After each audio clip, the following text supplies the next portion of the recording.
Hi friends, అందరికీ welcome to Lucky's world. ఈరోజు అయితే మా వారు చికెన్ తీసుకొచ్చారండి. చికెన్ అయితే వండుతున్నాను. అది ఎలా అంటే నేను ఒక విధంగా వండుతాను. ఈరోజైతే మా అమ్మగారు ఎలా వండుతారో ఆ విధంగా వండమని మా వారైతే చెప్పారు. అంటే మీ అమ్మ వండితే చాలా బాగుంటుంది, మీ ఇంటికి వెళ్ళేటప్పుడు నువ్వేంటో నువ్వు అలా వండవు అనేసి అన్నారనమాట. అయితే మా అమ్మని అడిగాను ఎలా వండాలి ఏంటి అనేసి. ఎంతైనా అమ్మ చేతి వంట టేస్టు వేరే కదండి. అమ్మ చేత్తో ఏది కలిపి పెట్టినా సరే, గింజన్నమైనా కారం అన్నమైనా ఏదన్నా సరే చాలా టేస్టీగా ఉంటుంది. ఎంతైనా తినాలనిపిస్తుంది. అంత కమ్మగా ఉంటుంది అనమాట అమ్మ చేతితో పెడితే.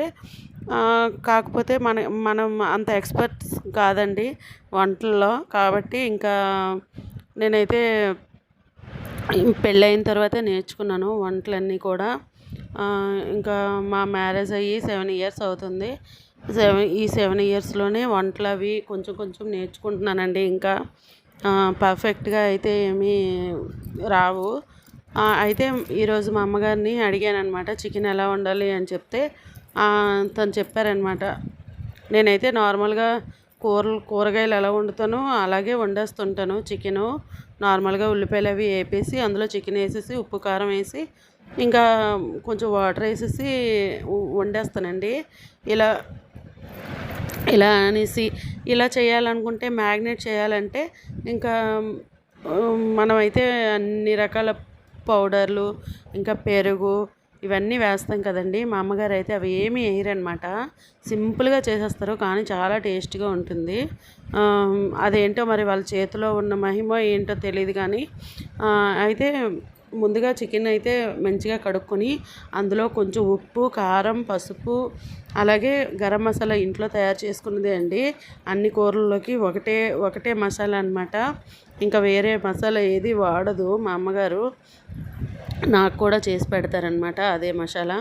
అదంతా పట్టించి ముక్కలకు పట్టించి 1 గంట సేపు ఉంచిన తర్వాత స్టవ్ పైన కళాయి పెట్టుకొని స్టవ్ ఆన్ చేసుకొని కళాయిలో కొద్దిగా ఆయిల్ వేసుకొని, ఇంకా చికెన్లో అయితే ఆయిల్ వేయలేదు కాబట్టి తగినంత ఆయిల్ వేసి అందులో ఉల్లిపాయ ముక్కలు, కరివేపాకు మంచిగా వేగనివ్వాలండి.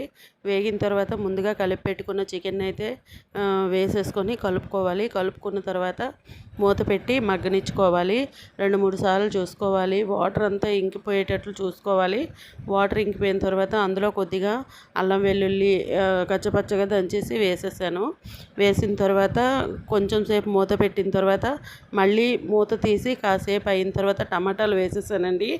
ఈ టమాటాలు మంచిగా కుక్ అయ్యే వరకు, అంటే టమాటాలు మంచిగా స్మూత్గా అయ్యే వరకు ఉంచేసుకోవాలి. ఇంకా అవైతే మంచిగా కుక్ అయిపోయాయి అన్నమాట టమాటాలు. జ్యూసీగా ఎంత బాగుందో చూసారు కదా కర్రీ.